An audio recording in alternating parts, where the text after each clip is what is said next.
Éric Emmanuel Schmitt, bonjour. Bonjour. Enchanté, quel honneur, quel bonheur de vous recevoir dans ce cadre ici à Bruxelles, de la Meute. Donc on est dans le plein cœur du quartier du Châtelain. Et donc je pense que les organisateurs de la Foire du Livre ont eu à cœur de trouver un petit magasin, enfin une belle boutique pittoresque, un cabinet de curiosité qui, à mon avis, va bien s'accorder à notre propos. Complètement. À la conquête de ce paradis perdu. Alors, peut-être pour commencer, je ne vais pas céder au facile. Éric Emmanuel Schmitt, on vous connaît, tout le monde vous connaît. Non, on va tout de même un petit peu rappeler une partie, la partie immergée de vos nombreuses qualités. Donc vous avez à votre actif plus de 45 publications. Je ne sais pas compter, mais je sais que c'est au-delà de 45 publications, tous genres confondus. Nouvelles, romans, essais, pièces de théâtre. Vos romans et tous vos essais sont traduits dans plus de 46 langues, à travers 50 pays, rien que ça. En plus de ces productions, vous êtes également comédien, et même un petit peu, beaucoup pianiste, si j'en juge. Oui, non, pour moi. Pianiste pour moi. Comédien pour les autres. Et je vous ai jamais entendu jouer du piano, ou j'ai rêvé dans une autre vie? Si, mais t'es arrivé parfois à la télévision de jouer, oui, quand même. Oui, mais bon. Bravo. Alors, vous êtes docteur en philosophie. C'est important parce qu'on va y revenir. Vous avez fait votre thèse sur Diderot et la philosophie de la séduction. Et ce n'est pas du tout anodin par rapport à notre propos. Enseigné, membre de notre Académie de France et littérature de Belgique, au siège tout simplement de Colette et de Cocteau, excusez du peu. Siège 33 ou... Ah oui, le plus beau 33. Siège, le numéro 33. Le numéro des médecins. En plus. Oui, des guérisseurs. Vous voyez pas du tout où je veux en venir. Non. Pas du tout. Et également, membre de l'Académie Goncourt depuis 2016. Ce n'est qu'une légère petite partie de vos attributions. Où là, j'ai le siège de Sacha Guitry. Ah oui, je ne savais pas ça par contre. Ouais. Rien n'est anodin. Alors, vous avez un emploi du temps chargé. Hein. La dernière fois que nous sommes vus à Anvers, souvenez-vous, c'était juste avant le confinement. Peut-être que c'est d'ailleurs un signe. C'était le 4 février. On ne savait pas du tout ce qui nous attendait. Et vous partiez en TGV le soir même, enfin le jour même, pour vous rendre à Paris, où vous interprétez Madame Pilasca. Vous dormez parfois? C'est une première question. Je dors beaucoup. Vous dormez beaucoup? Non, c'est-à-dire que je dors 8-9 heures. Comme un bébé, et c'est parce que je dors bien et profondément et beaucoup que je suis en forme. Si je fais autant de choses, c'est pas du tout parce que je suis insomniaque, c'est au contraire parce que je dors très bien. D'accord. Souvent, on pense que les gens qui ont beaucoup d'activités sont des gens insomniaques. C'est parfois vrai, ou des gens qui ont besoin de très peu de sommeil. Moi, j'ai besoin de beaucoup de sommeil. Voilà. Mais une fois que je l'ai eu, je suis concentré toute la journée. Vous avez votre content, voilà. Et c'est parti. Voilà. Parfait, écoutez, c'est formidable. On va essayer de dormir alors du coup. Oui, je vous conseille. Alors vous entamez l'année 2021 de façon forte. Hein. Vous êtes lancé dans une entreprise, tout le monde dit titanesque. Je propose qu'on s'embarque avec vous. Moi j'appellerais ça un paquebot. Je ne sais pas si l'expression vous convient. Mais en tout cas, nous voilà partis pour une longue aventure à vos côtés. Nous entamons le premier tome de la traversée des temps. Comme vous l'indiquez. 8 volumes, vous allez nous en parler. Le premier volume s'appelle « Les paradis perdus ». Alors, puisque nous sommes dans le cadre de la foire du livre de Bruxelles et qu'en général, quand vous venez, vous êtes souvent invité d'honneur de la foire du livre de Bruxelles, en général, vous avez un public qui se presse, qui se précipite. Et aujourd'hui, nous sommes un peu privés, en tout cas en live de ce public, mais il sera là, évidemment, derrière la caméra. J'ai un peu anticipé les choses. J'ai proposé à toute une série de personnes qui suivent des actualités littéraires de me dire leurs impressions de lecture, leurs réflexions. Et j'ai reçu une centaine de réponses. Ah oui. Ceux qui avaient déjà lu, évidemment, donnaient leurs impressions. Ceux qui n'avaient pas encore lu me faisaient part du bonheur que j'avais, et c'est vrai, de vous rencontrer, que de messages de sympathie, et de leur intention de lecture, évidemment, et du bonheur qu'ils auraient à nous suivre. Et donc, j'ai synthétisé toute une partie de leurs réponses, leurs questions, parce que ça correspondait plus ou moins aux miennes, hein, puisqu'on avait lu le même ouvrage, synthétisé. Et on terminera également par des réflexions qu'ils ont faites, donc une façon d'être également avec vous qui nous écoutez derrière la caméra. Donc, c'est une forme de convirtualité, c'est un petit mot que j'ai inventé pour... c'est à la fois, on est en virtuel, mais il y a une vraie présence et une vraie interactivité par rapport au public. J'aime bien le néologisme. Ah, merci, chouette. Je prends. Ah, prenez, je vous l'offre. offre. Ah oui. Bien. Alors, eh bien, on va commencer, parce qu'on a du pain sur la planche. On commence directement, peut-être. Que préférez-vous? Qu'on l'inscrive, on inscrive le propos dans toute la saga ou l'épopée? Moi, je préfère le mot épopée à saga. Ou qu'on se fixe directement sur le pitch du Paradis perdu? Peut-être l'inscrire. Non, on va l'inscrire peut-être dans l'intention d'écriture. Donc, bon, là, je me base sur ce qu'a dit votre éditeur. Donc, depuis une trentaine d'années, on y reviendra. Vous êtes animé, vraiment, c'est en vous l'idée d'écrire une grande épopée sur notre condition d'homme, finalement, depuis 8000 ans. On est quand même vieux, en fait. Et plus que ça. Oui, à l'image des planètes, on est des nouveau-nés. Mais l'histoire humaine... moi, ce qui m'intéresse, c'est pas tant le début de l'homme que le début de l'histoire. C'est-à-dire à partir du moment où nous avons fait société. Parce que donc je suis pas parti d'Adam et Ève entre guillemets en m'interrogeant sur l'émergence de l'homme au milieu des bactéries et des molécules.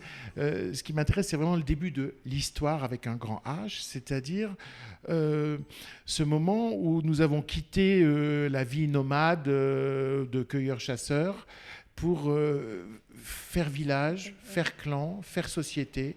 Parce que c'est là que tout s'est précipité, c'est là que tout a changé. L'humanité, tout d'un coup, est devenue plus nombreuse, puisque tant qu'on était nomades, cueilleurs, chasseurs, les femmes faisaient très peu d'enfants, parce qu'il fallait les transporter, voilà, elles les nourrissaient le plus longtemps possible au sein.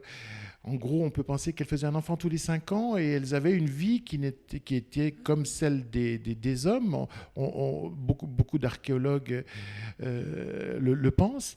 Et puis tout d'un coup, il y a eu la sédentarisation. Et c'est là que commence pour moi l'histoire humaine. D'accord, oui. Donc l'histoire commence avec la société, vraiment. Voilà. Et c'est pour ça que vous avez vraiment inscrit ce premier tome de l'épopée dans un village lacustre au bord d'un lac, oui. Parce que la nourriture est à portée de main. Exactement. Les premiers villages ont été lacustres pour la proximité de l'eau et de la nourriture. Donc Noam, le héros de toute cette épopée, naît dans ce village lacustre il y a 8000 ans. 8000 ans. Alors, on va en venir directement à ce Noam, parce que ce Noam, on va l'embarquer avec nous pendant les 8 volumes. Alors, justement, si vous pouviez peut-être un petit peu nous parler de lui, forcément, puisque c'est le héros.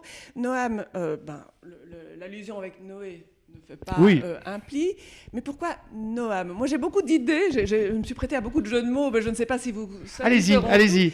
Eh bien, moi, je voyais en Noam puisque c'est un être infini, on va y venir, un être immortel, c'était un petit peu la négation. Non, je ne suis pas, no I am, mon anglais ne sera pas. Et donc, finalement, l'immortalité, on va le voir tout de suite, c'est pas un cadeau pour lui, c'est un cadeau pour personne. Enfin, ça, oui, dites. Oui, c'est-à-dire que Noam, c'est un personnage à la fois d'hier et d'aujourd'hui.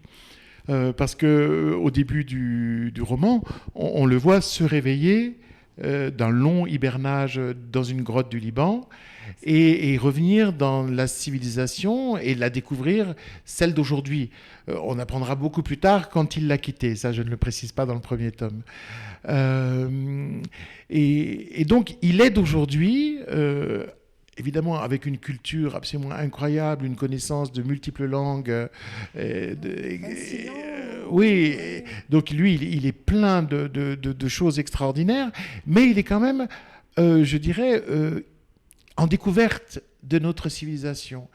Et donc il est d'aujourd'hui, il vit dans aujourd'hui, et parce qu'il est effrayé par notre société et parce que l'homme est en train de faire, il s'isole et commence ses mémoires.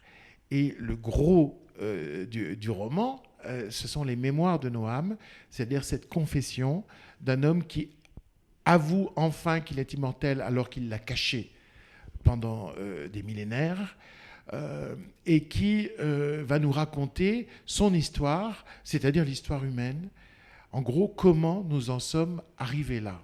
Car il a été pas seulement le témoin, mais on va le découvrir, parfois l'acteur principal d'événements fondamentaux de l'humanité. qui va baliser toute l'humanité. Déjà, de votre intervention, ressort déjà 3 questions. Tout mon plan est chamboulé, mais j'ai l'habitude, c'est formidable avec vous, parce qu'on n'est pas... Donc, la première des choses, il est dans cette caverne de Beyrouth. Donc ça, c'est un peu surprenant pour le lecteur qui a lu l'intention de lecture de votre éditeur. On se dit qu'on est précipité dans 8000 ans d'histoire, et on se retrouve la veille du 4 août 2020 à Beyrouth, dans une caverne. Pourquoi Beyrouth ? Ah, pourquoi Beyrouth, pourquoi le Liban ? Parce que je pense que le Liban est souvent le théâtre de tous les conflits, y compris des conflits qui lui sont étrangers, parce qu'il est souvent pris en otage de ce qui se passe autour dans le Moyen-Orient. Et puis que le Liban est aussi un pays que j'adore pour une qualité fondamentale qui est la vitalité, la résilience. Les Libanais sont toujours sur une poudrière, sur un volcan qui va sauter, mais ils dansent sur le volcan. Et ça, pour moi, c'est une vraie conception de la vie. Et cette folie est une vraie sagesse. Cette folie de vivre intensément alors qu'on ne vivra pas toujours, c'est pour moi la sagesse de la condition humaine. Donc j'ai placé le début de l'histoire au Liban pour rendre hommage à ce Liban que j'aime passionnément et où je vais souvent. Et puis aussi parce que c'est un grand théâtre, le Liban. Oui, on pense au côté mur, notamment de Sor Chalandon. Et oui. Du coup, j'écoute tellement ce que vous dites que j'oublie de rebondir. Donc, c'est un peu l'antipode. Finalement, on va revenir à cette immortalité. Justement, le Liban se sait mortel et vit le jour au jour. Et Noam découvre, et nous le dira plus tard, qu'il est immortel, et ça l'isole. Oui, parce qu'il échappe au destin ordinaire des hommes, parce qu'il a conçu le monde d'abord avec l'idée de sa mortalité, et son immortalité est un accident. Cette immortalité va le condamner à la fuite, c'est-à-dire à ne jamais rester longtemps quelque part parce qu'on se rend compte qu'il ne vieillit pas. Ça va aussi handicaper ces histoires d'amour parce que ne pas vivre au même rythme que la personne que vous aimez, ne pas vieillir en même temps que la personne que vous aimez, et finalement être avec tout humain comme nous sommes par exemple avec nos animaux. Avec nos chiens, avec nos chats, que nous accueillons à leur naissance et qui meurent dans nos bras, Noam ne va connaître que ça. Et donc, il y a un immense chagrin de l'immortalité, et je pense que chez lui, il y a une nostalgie de la mortalité qui va s'affirmer de plus en plus. Et je crois que j'ai écrit ce livre pour aussi me dire et dire au lecteur, c'est bien d'être mortel. Il faut apprivoiser l'idée de sa propre mort. Ah, on n'est pas pressé. Et on a tellement à vivre. La vie offre tellement de choses. Notre curiosité ne sera jamais satisfaite. Mais l'immortalité, ça serait vraiment un très mauvais cadeau. En plus, réfléchissez. Immortalité, ça veut dire qu'il n'y a plus de mort. Mais ça veut dire qu'il n'y a plus de naissance. Il n'y a plus de naissance. Oui, c'est vrai, ça, oui. Donc, on va découvrir dans les autres tomes qu'il y a aussi une femme immortelle. Et elle va vivre encore plus durement le fait qu'elle n'ait pas de mort, mais qu'elle ne puisse pas donner non plus vie. Oui, donc c'est vraiment...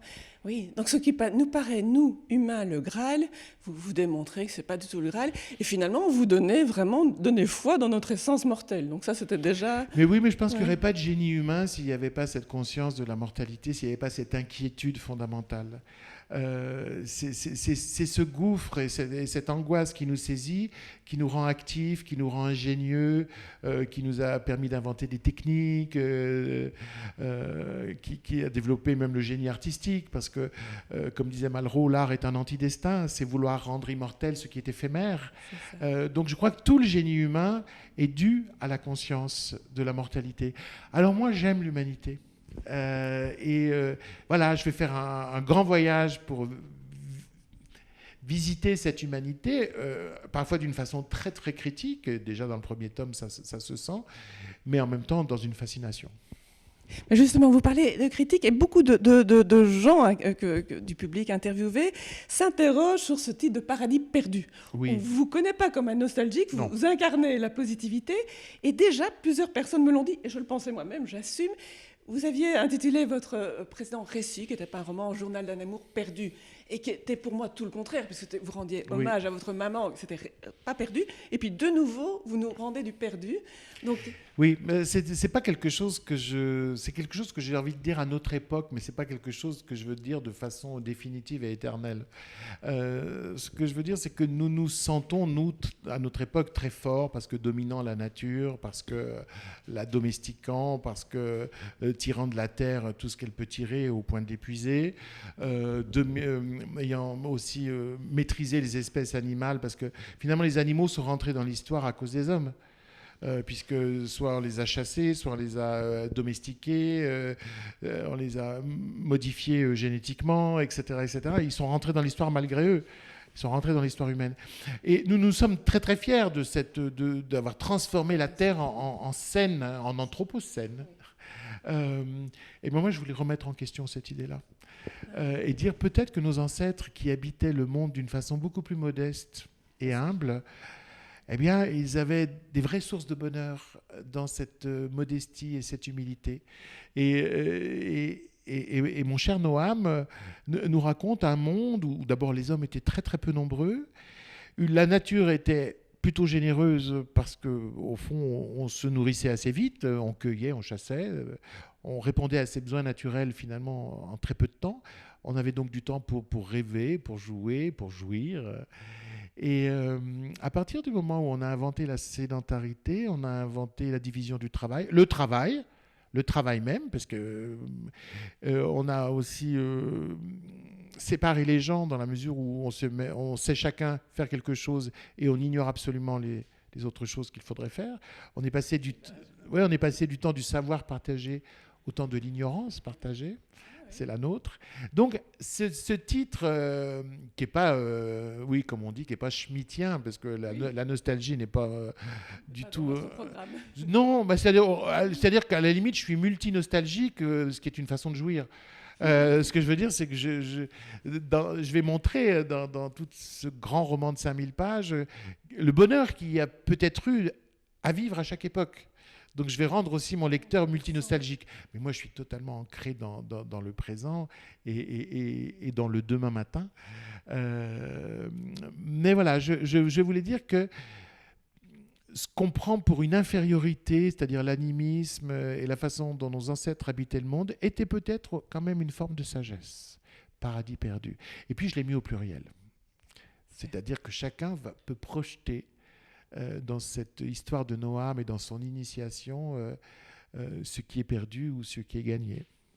Donc on pourra peut-être, au terme de 5000 pages et 8 volumes, avoir notre petit vadémécum de sagesse. Oui, j'espère. Ce serait un petit peu le but du jeu. Oui, parce que c'est c'est forcément un roman initiatique. Il va nous initier à la condition humaine, parfois à contrario à travers un immortel. Mais vous savez, en littérature, les immortels, ils ne sont pas du tout comme le mien. Tous les immortels en littérature sont méchants. C'est des vampires, c'est des monstres. C'est vrai, ça. Ouais, c'est vrai. Et moi, je vais présenter le contraire absolu. Un immortel qui a la nostalgie de la mortalité. Et c'est pour ça, d'ailleurs, qu'il est médecin. C'est pas anodin du tout. Non, voilà. Ça, parce qu'il est habité par une double tension. Il veut guérir les autres. Donc, il veut trouver le secret de la vie pour les autres. Mais il veut trouver le secret de la mort pour lui. Qui est sa calamité. Voilà. Tout à fait. Et donc, il est dans cette ambiguïté et va poursuivre tout son trajet dans cette ambiguïté. Alors, justement, on va venir aux autres protagonistes, mais Noam étant le protagoniste principal.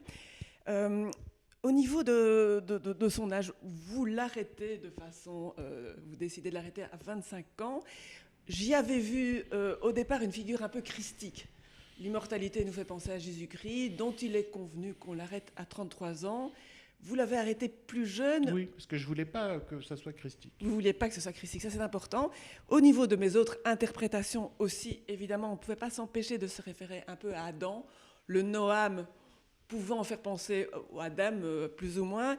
Et on va venir justement à une protagoniste très importante et qui est celle par qui la narration va prendre un petit peu de corset, qui est Noura. Oui. Noura, la femme fatale, qui n'entraîne pas que des bonnes choses, puisqu'elle attire à la fois le père, pan-Noam, le Noam entier, il y aura, et ça j'attendrai peut-être tous les volumes, il y aura vraiment un jeu linguistique à opérer, parce que c'est pas anodin, vos noms. Tout le temps. C'est sûr. Donc on va maintenant parler un peu de cette figure de Noura, qui me faisait penser à Ève, par un petit raccourci.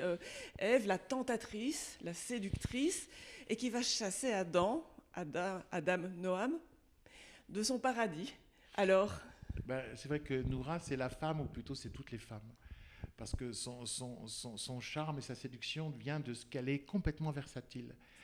Elle est généreuse le matin, acariâtre le soir.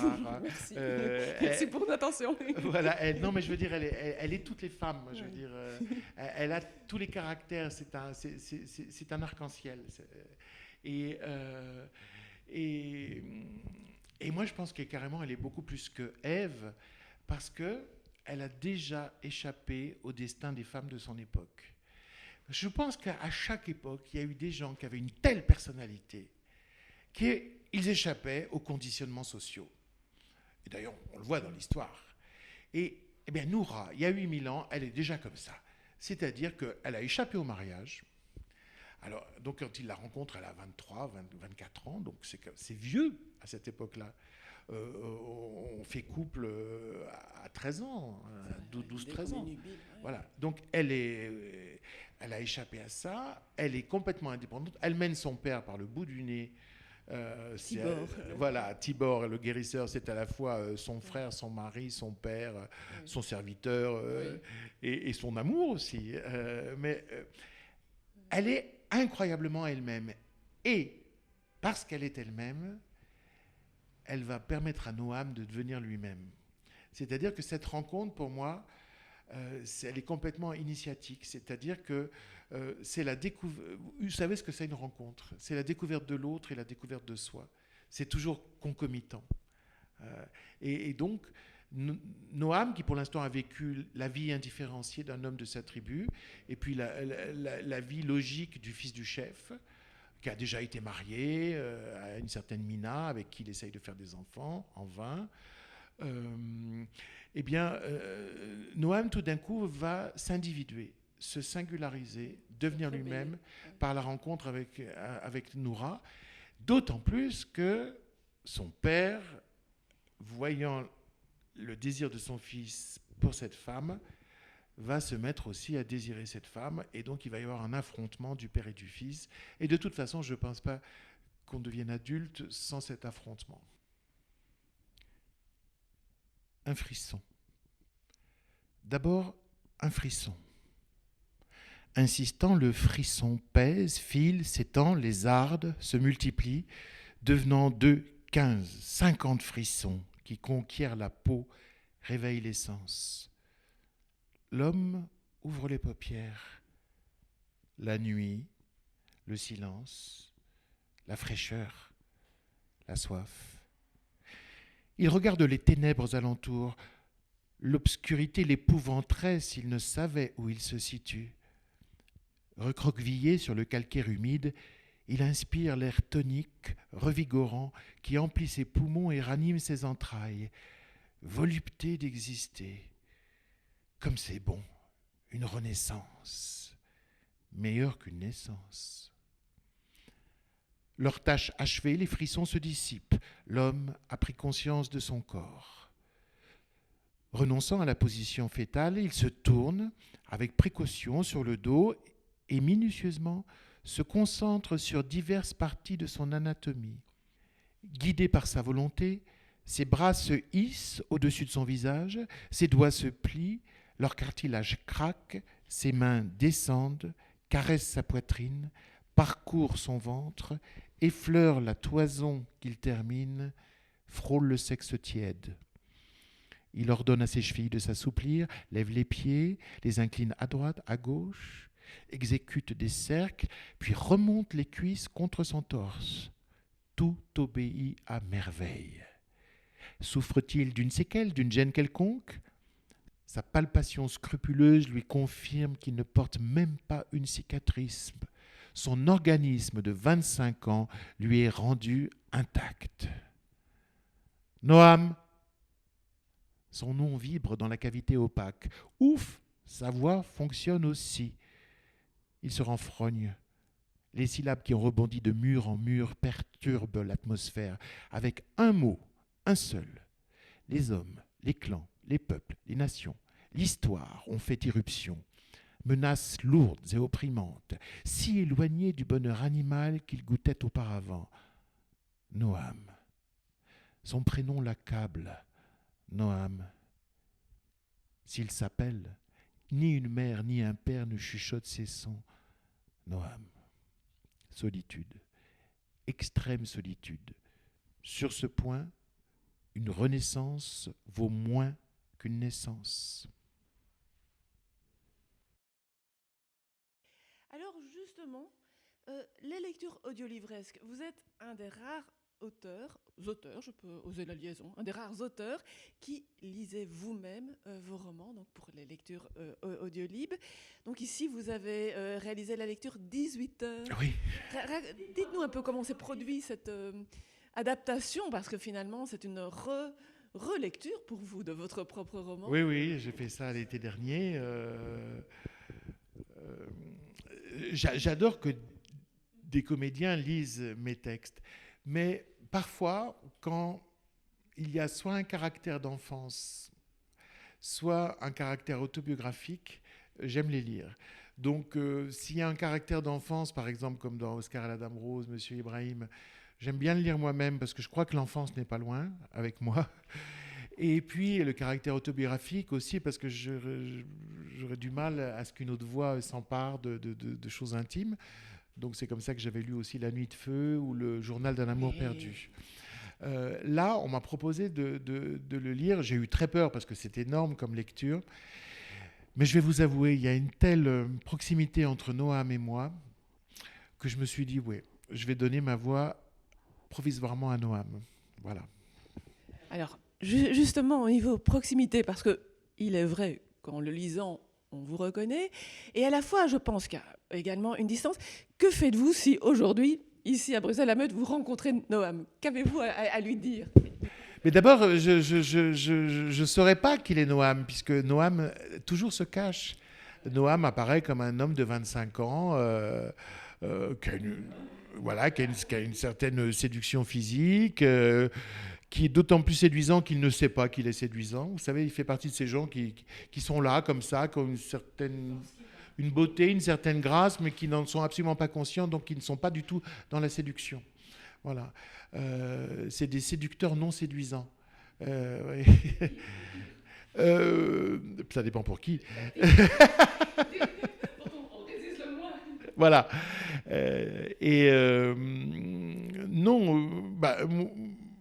Moi, ce qui m'intéresse, c'est plutôt ce qu'il me dirait lui que ce que j'aurais à lui dire moi. C'est-à-dire, voilà, et c'est ce que je fais dans mon livre, c'est-à-dire je tends l'oreille pour entendre une voix comme ça qui a traversé les siècles, qui nous a vu changer, de spiritualité, qui nous a vu changer matériellement, qui nous a vu penser ceci, puis tout d'un coup, tout à fait le contraire. Donc c'est ce qu'il a à me dire qui m'intéresse. Moi, j'ai pas grand-chose à lui dire. Je lui dirais juste, parle-moi. Ce que vous faites évidemment tout au long de la narration, donc son rôle de témoin des siècles. Alors justement par rapport son ancrage, donc ce qui est très frappant et peut-être un peu déconcertant, c'est que donc on est maintenant dans ce village lacustre il y a 8000 ans. Il est le fils, vous l'avez dit, du chef du village, Pan Noam, Pan qui est un suffixe qui désigne le tout. Et son père même n'hésite pas à abuser de son autorité. On va le découvrir, oui. Son père, qui a l'air parfait au départ, est en fait une personnalité extrêmement complexe, extrêmement retorse. Et sa mère, qui a l'air insignifiante au départ, et qu'il voit avec les yeux de son père, donc comme une personne tout à fait insignifiante, va se révéler une femme extraordinaire. Donc Noam va vivre cette chose, c'est-à-dire ce décrochage du père qu'il admire excessivement, et puis tout d'un coup cette considération pour sa mère qu'il avait regardée avec les yeux de son père. Il va beaucoup apprendre. Et c'est évidemment anachronique pour l'époque, il va se rebeller, c'est un rebelle. Oui, enfin anachronique pour l'époque, non, il y a toujours eu des rebelles, je veux dire, ben oui, moi, quand on écrit une épopée comme ça, on se pose deux questions. Qu'est-ce qui a changé? Qu'est-ce qui n'a pas changé? Donc, il faut repérer à la fois les variations, l'histoire, et les invariants, l'anthropologie. Voilà. Et moi, mon idée, c'est que il y a des invariants qui relèvent de la relation à l'autre. Les hommes ont toujours eu un père, une mère, ils ont toujours eu forcément un rapport d'abord enfin, ils ont reçu d'abord l'autorité de ça. Après, on sait très bien que nos tempéraments sont plus ou moins compatible avec l'autorité, ça je pense que ça a toujours existé, etc. J'aime pas du tout la projection que nous faisons aujourd'hui sur nos ancêtres en les supposant moins intelligents que nous, moins indépendants que nous, éventuellement moins rebelles, etc. Mais pourquoi? Pourquoi? Voilà,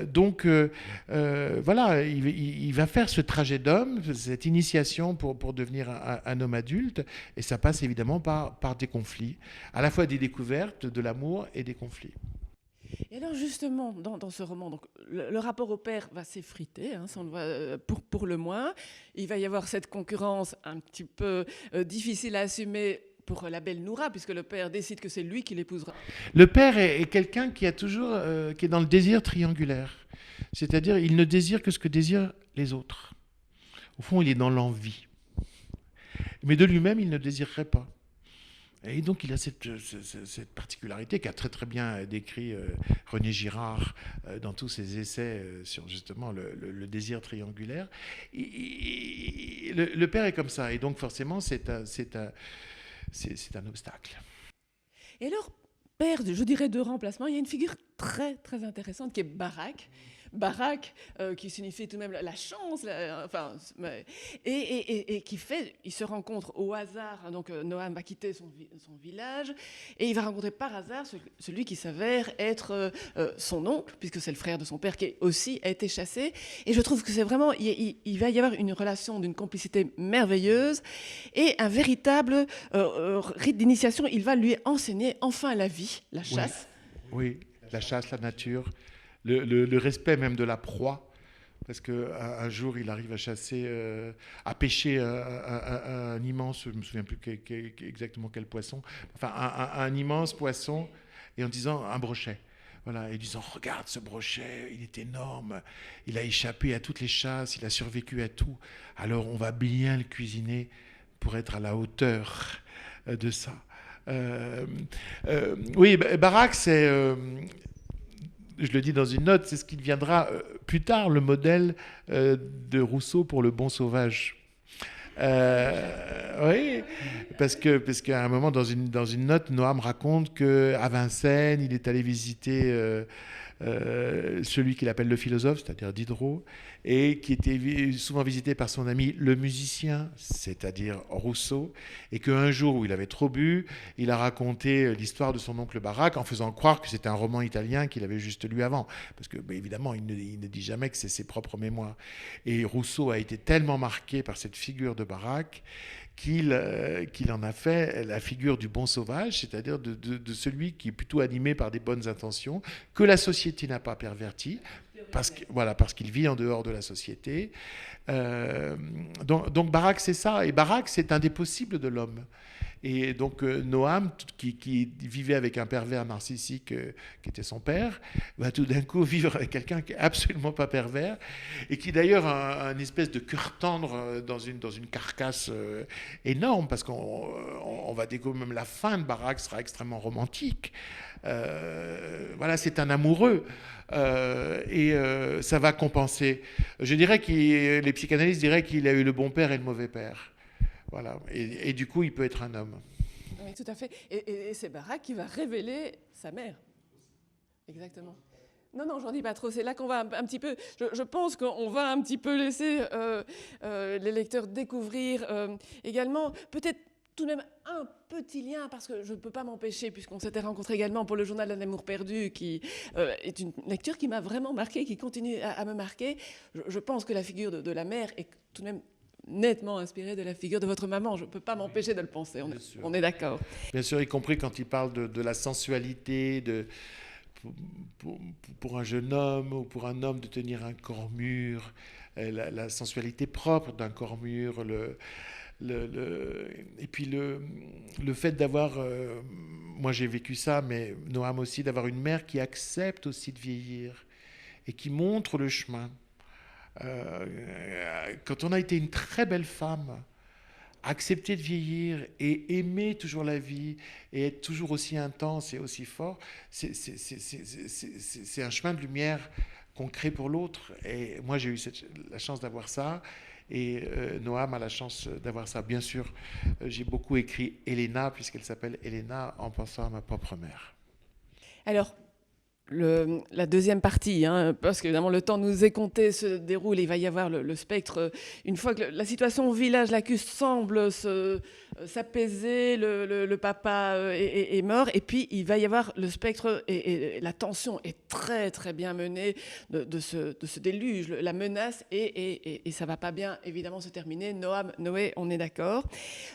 Maintenant, au niveau de l'inscription, donc ce premier, vous avez l'art aussi du cliffhanger, hein, des fins qui font qu'on a vraiment envie de continuer, hein, ça c'est terrible.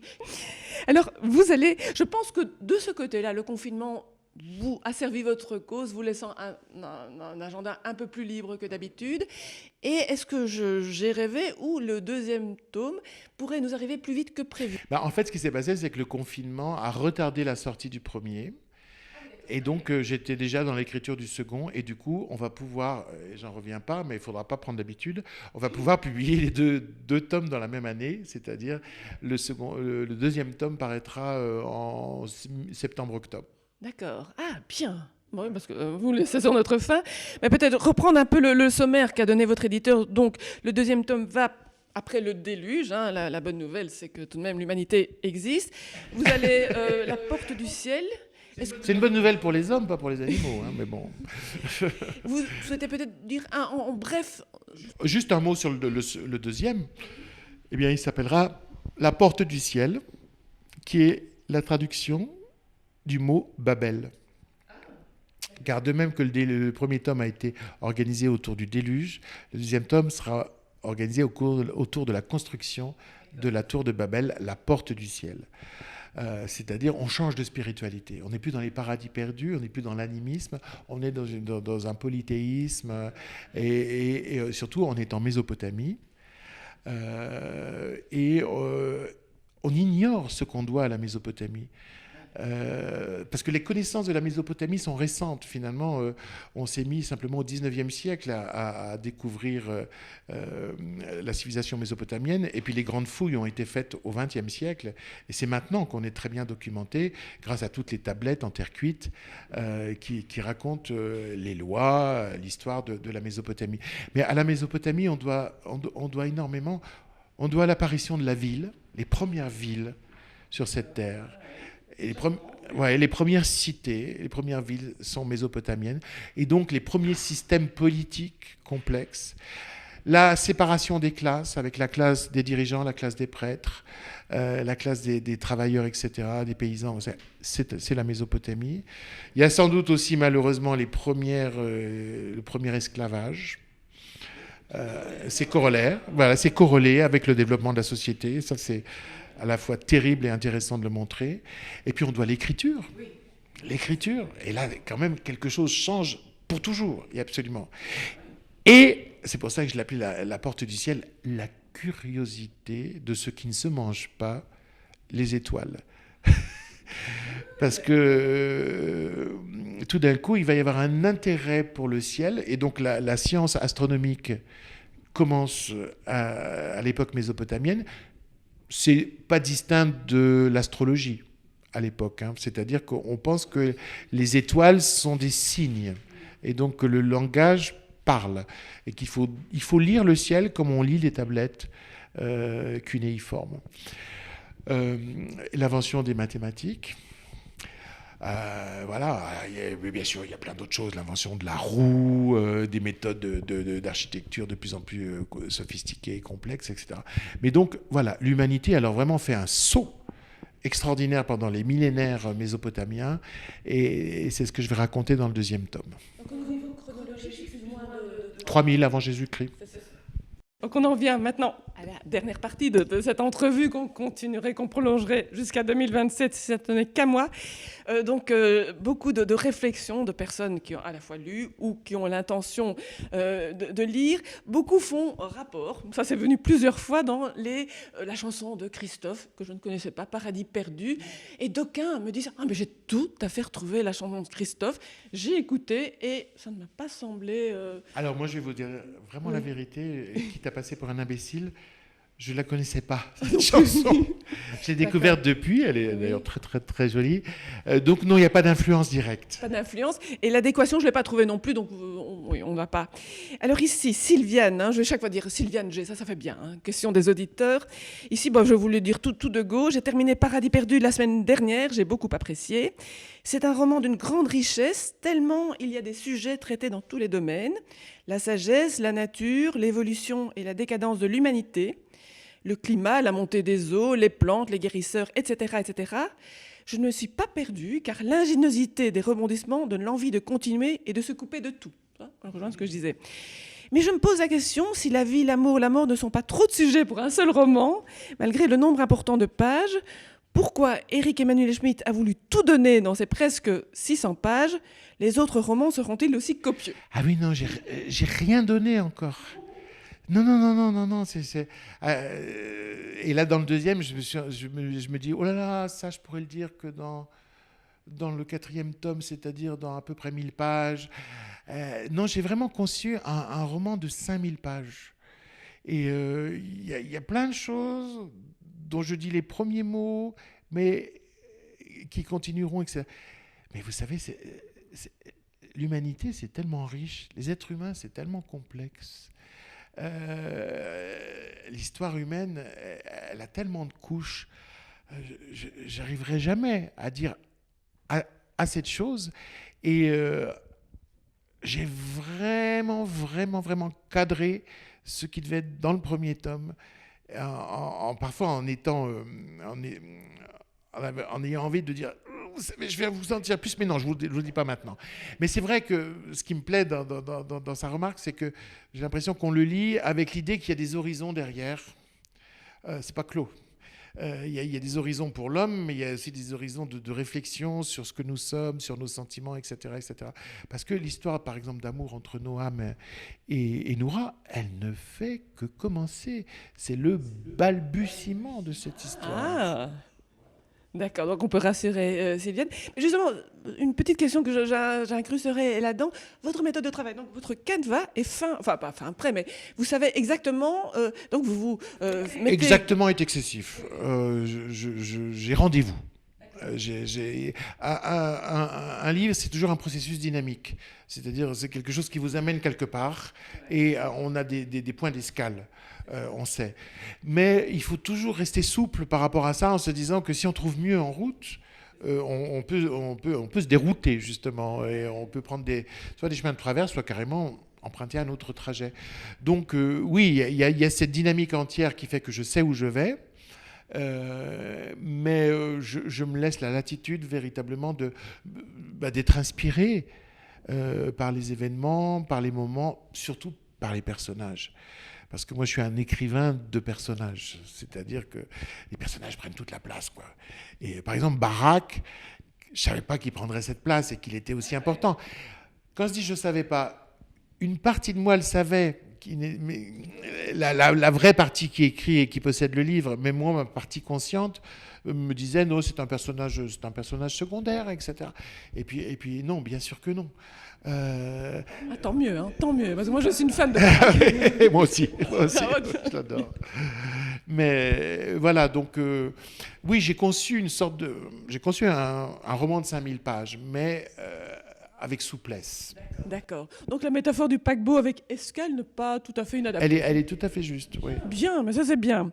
Alors ici Jean-Claude, ça c'est drôle. Enfin, plusieurs messieurs se sont vraiment fixés sur le fait que votre éditeur a dit que c'était entre Harari et Dumas. Et donc ça pour les messieurs, c'est plus Dumas qu'Harari. Ici Jean-Claude, vous avez beaucoup de chance, c'est pour moi, merci d'avoir l'occasion de vous entretenir avec ce grand écrivain. Donc ça c'est vrai, merci Jean-Claude. Il m'a semblé au vu de ces interviews d'un abord agréable et d'une grande modestie. On décrit cette traversée des temps comme un mélange de Harari et Dumas. Personnellement, je trouve qu'il y a plus de Dumas que Harari. Et il y a plusieurs messieurs qui ont fait la Mais je pense qu'ils ont raison. Et je pense que d'abord, ce que dit l'éditeur, c'est ce que dit l'éditeur, mais je pense qu'ils ont raison. C'est-à-dire que pour moi, le plaisir du récit, le plaisir du romanesque et le bonheur des personnages, c'est premier. Voilà. Mais par contre, je pense que sur la longueur, sur les 5000 pages, l'aspect, entre guillemets, Harari apparaîtra. Parce que bien sûr, là d'ailleurs, si vous prenez le livre d'Harari, on est juste dans les 30 premières pages. Hein. Donc, ça apparaîtra plus avec le temps. C'est un projet romanesque structuré sur un projet intellectuel. Et puis les technologies que vous devrez expliquer, j'imagine. Oui. Il ne s'agit pas d'expliquer tout, mais d'expliquer les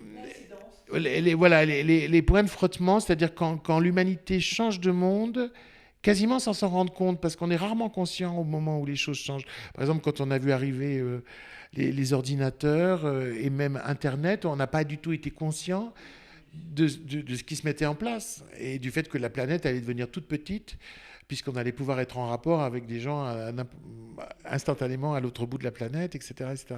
Donc, c'est le recul qui permet de dire que quelque chose a changé. Il y a comme une tectonique de la civilisation. Et ça, on le verra mieux sur la longueur, mais ils ont raison. D'accord, parfait. Alors, il y a aussi des questions, donc, mais ça, finalement, on les a abordées. Beaucoup de questions de synthèse aussi. Hein, beaucoup de gens se demandent, c'est les questions, pourquoi, ça c'est Dominique, une dame, je pense, avoir commencé à la fin du néolithique et pas... elle aurait voulu que vous commenciez encore plus haut. Oui, alors c'est ce que je disais tout à l'heure. Je ne parle pas de la naissance de l'homme, je parle de la naissance de l'histoire. Voilà. Et pour moi, donc, alors évidemment, il y a toujours un arbitraire à dire ça commence à tel moment. Mais pour moi, il y avait un glissement et un événement. Un glissement, c'est-à-dire le passage du nomade chasseur-cueilleur à l'homme sédentaire. Et tout d'un coup, l'humanité grandit en nombre et s'organise. Donc on entre dans l'histoire, pour moi. Là, véritablement. Et puis, un événement, le déluge. Parce que je ne veux pas tout raconter du livre, mais je raconte le vrai déluge, dont on a, dont on a la mémoire à travers la Bible ou la légende de Gilgamesh, et même certaines mythologies grecques, mais le vrai déluge physique qui est sans doute arrivé, enfin, qui est sans aucun doute arrivé. Voilà. Non, voilà. Mais ce qui est intéressant, c'est que les grands textes spirituels fondateurs, ceux qui ont réuni les hommes pendant des millénaires, parlent de ce déluge comme justement toujours un moment fondateur. Parce que, par exemple, vous voyez l'interprétation de la Bible, Dieu, on a assez des hommes et donc veut les punir, mais quand même, qu'est-ce qu'il fait ? Il choisit un homme, voilà. Parce qu'il n'est pas mauvais. Et à l'issue de ça, il lui dit, désormais, tu feras en sorte que l'humanité ne soit pas comme l'humanité antérieure. Donc l'homme est responsable de l'homme. Et il lui confie les animaux et la nature. Et ça, c'est quand même hallucinant. Pour nos ancêtres chasseurs-cueilleurs, c'était impensable. Donc il y a cette idée tout d'un coup que l'homme est le maître de la vie humaine et de la vie animale et de la nature. Donc pour moi, il y avait vraiment une bascule dans ce déluge. Je fais une petite réflexion sur la fonction des notes de bas de page, parce qu'il y en a qui prennent parfois toute une page, ou demi, j'exagère, mais c'est justement la façon de vous raccrocher aux faits peut-être concrets, à l'histoire, dans le roman. Donc ça, c'est très bien fait. Vous avez la trame romanesque, et après ça, les explications. Oui, parce que, alors d'abord, c'est pas du tout des notes au sens universitaire, et puis elles sont pas non plus si courantes que ça, mais c'est aussi un projet littéraire que ces notes. C'est-à-dire que Noam, qui raconte son histoire au premier degré, ne va pas l'interrompre pour faire des remarques transhistoriques. Et donc, c'est la note. Voilà. Alors, certains les lisent pendant, puis certains les lisent à la fin de chaque chapitre et ils retournent aux notes. Et tout d'un coup, c'est pas le même Noam que celui qui vit son histoire. C'est le Noam qui, lui, a traversé les siècles et a du recul et souvent de l'humour pour dire on fait des erreurs, on n'a pas vu ça, etc. etc. Et donc, c'est une troisième couche de texte. Il y a le Noam au présent, il y a le Noam au passé qui raconte sa propre vie, et puis il y a le Noam philosophe, transhistorique, historien et souvent ironique, qui nous raconte notre histoire. Alors, le temps, malheureusement, avance, ce n'est vraiment pas de chance. Ici, c'est plutôt une réflexion, mais je trouvais qu'elle était très de Carole. Les peuples qui ont acquis une grande sagesse et une forme de spiritualité se font détruire de manière très brutale, bestiale, par des envahisseurs sans foi ni loi. Comment expliquer que tant d'acquis si précieux pour l'humanité soient à ce point détruits et négligés? Et alors, elle fait une réflexion personnelle. J'ai eu le grand honneur de rencontrer le peuple Munduruku, si je le prononce bien, au Brésil, et gage que notre civilisation de sauvages les détruira également. Que faire pour l'éviter? Donc elle prend vraiment de l'ampleur par rapport à cette destruction. Alors d'abord, j'en profite pour dire une chose, c'est que pour reconstituer ce monde de nos ancêtres, je me suis pas seulement servi des travaux des préhistoriens et des archéologues, mais aussi des ethnologues qui justement ont travaillé sur ces sociétés qui ne sont entre guillemets pas rentrées dans notre civilisation industrielle. Voilà, donc Lévi-Strauss et tant d'autres permettent de comprendre nos ancêtres, et parce que ces tribus parfois ont le même mode de vie que nos ancêtres. Donc ça, c'était une de mes grandes sources. Ensuite, oui, la sagesse, c'est pas du tout la victorieuse dans l'histoire de l'humanité. La sagesse est toujours fragile, toujours déroutée, toujours humiliée, toujours détruite et toujours à refaire. La force domine, le conflit domine. Mais c'est pas parce que la sagesse n'est pas victorieuse que la sagesse ne doit pas être cultivée. Il y a des combats qu'on mène pas au nom de la victoire qu'on peut remporter, mais pour la raison même du combat, c'est-à-dire imposer d'autres schémas que la violence, que l'égoïsme, même quand l'égoïsme est élargi au niveau d'une nation.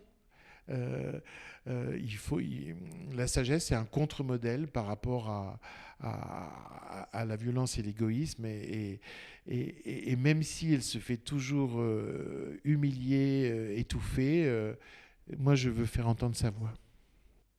Je crois, bon, j'ai encore d'autres réflexions, mais ça, c'est un peu le mot de la fin, cette sagesse qui va être vraiment notre viatique pour la lecture attendue des prochains. Je vous mets pas la pression. Voilà, grand. D'ailleurs, c'est un phénomène nouveau, ça, pour moi. Normalement, je n'ai que la pression que je me mets. Et là, depuis la sortie du livre, mais même quand je vais promener mes chiens à la campagne, les gens s'arrêtent en voiture en me disant « Monsieur Schmitt, vous n'êtes pas en train d'écrire? Alors, le deuxième tome ?» Et là, je me dis, oh là là, alors du coup, j'ai l'impression que toute la Belgique attend le deuxième tome. Mais je dois vous avouer que les premières semaines, ça m'a empêché de dormir. Oui, moi qui aime tant dormir. Parce que je n'étais pas habitué à avoir une autre pression que ma pression intérieure. Et tout d'un coup... mais en même temps, la pression extérieure, elle donne des ailes, parce que c'est du désir, parce que c'est joyeux, parce que c'est du partage. Bon, je suis tellement heureux d'entendre des réflexions comme ça. Mais au départ, ça m'a déséquilibré, ça m'a fait boiter, quoi. J'étais pas habitué du tout. Eh bien, alors peut-être la réflexion, on terminera par ça. Une personne qui écrit de Californie, parce que vous parlez de Belgique, mais elle s'appelle Diane, et elle se demande si vous avez du temps pour vous. Et elle me dit, vous avez un beau jardin du côté de l'âne, mais là, je pense qu'elle se trompe.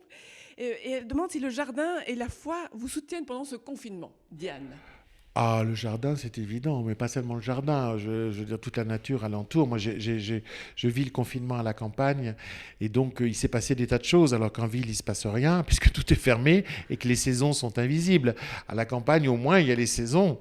J'ai vécu la force, le flux de la nature comme jamais. Et la foi, vous savez, ça se confond avec ma force vitale. Je ne sais pas la distinguer. Je parle de là et je vis à partir de là, c'est-à-dire dans une confiance. Mais c'est sûr que Cette confiance doit m'aider à bâtir un projet comme ça, parce que vous savez, c'est un projet ambitieux. Et qu'est-ce que c'est l'ambition? C'est essayer de faire quelque chose de plus grand que soi. Pas se contenter de faire ce qu'on sait faire, mais se donner les moyens de faire plus que ce qu'on sait faire. Donc c'est vraiment c'est une épreuve avec soi-même, c'est un défi avec soi-même, mais c'est un défi qui grandit, qui fait grandir. Donc moi je suis dans ce défi, mais ce qui fait que je ne l'habite pas qu'avec angoisse, c'est qu'effectivement j'ai un fond de confiance qui me porte. Eh bien, grand merci, Éric Emmanuel Schmitt. Merci à la Foire du Livre de Bruxelles de nous avoir permis cette magnifique entrevue. Et merci à vous, festivaliers. Je pense que vous pourrez même réentendre. Je pense qu'on peut, si vous nous avez suivis en direct, vous pouvez le réentendre également par la suite et donner le lien à vos amis. Grand merci à vous. Merci.